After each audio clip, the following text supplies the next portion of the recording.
Hello, and welcome back to a weekly gaming news show.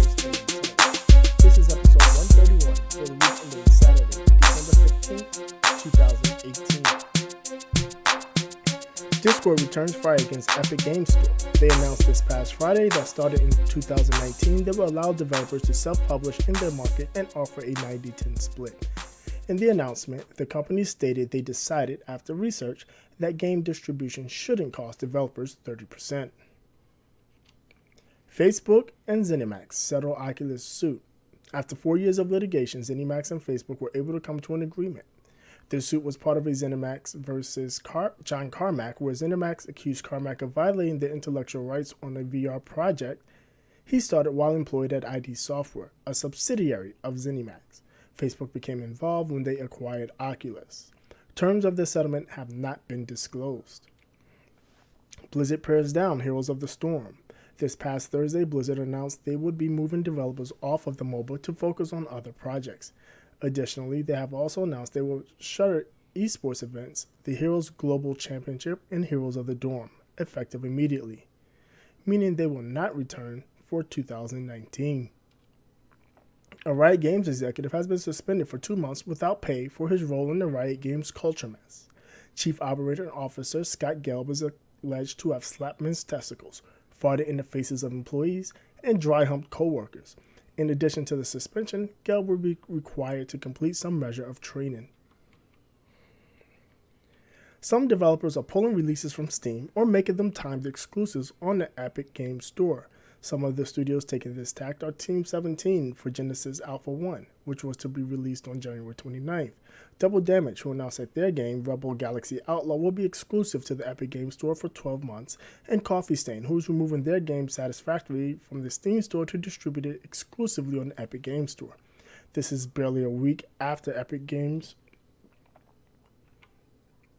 announced their store, and the exodus from Steam has already begun. Classic Nintendo systems are out of production, according to Reggie Fils-Aimé. He noted that the two classic systems, NES and SNES Classic, will not be coming back once current stocks are gone. Additionally, the Nintendo of America president noted that these systems were the extent of their classic program as they focus on their catalog of classic titles available to Nintendo Online members. This seems to put a kibosh on an N64 Classic, at least for the time being. Ubisoft ends automatic bans for bad language in Rainbow Six Siege. The system, implemented this past July, would immediately ban players mid-match if they sent specific offensive terms or participated in hate speech. Ubisoft has decided to shut this system down and are going with a system that will automatically filter a suspected offensive message and route to a human moderator for investigation. It is unclear why Ubisoft is making this change. Epic Games pulls the Infinity Blade series from the iOS App Store. In pulling the series, Epic Games noted that they would be focusing on Spyjinx, a collaboration with J.J. Abrams' Bad Robot Studio. The Infinity Blade series is no longer available for purchase and all of the microtransactions have been disabled. Epic Games has noted that they plan on supporting current players over the next month. Sledgehammer co-founder has announced that he will be leaving Activision.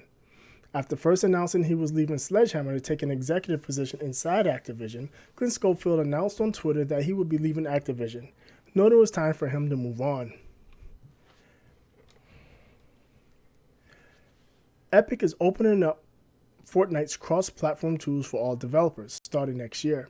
The tool will include integration between Android, iOS, Mac, PC, PlayStation, Switch, and Xbox. The tools will be free to all developers and start with cross-platform logins and friends across all platforms. Coming down the road will be cross-platform voice chat, parties, cloud saves, data storage, achievements, user-generated content, anti-cheat, and social features.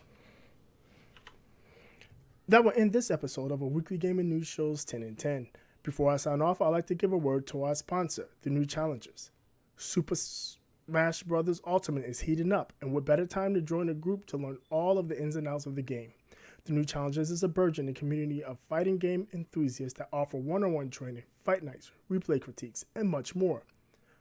Supporting games like the aforementioned Super Smash Bros. Ultimate, but also Street Fighter V, Dragon Ball FighterZ, Soul Calibur 6, and more, the new challengers has support for many fight game fans. Head on over to www.newchallenger.gg for more information and to sign up.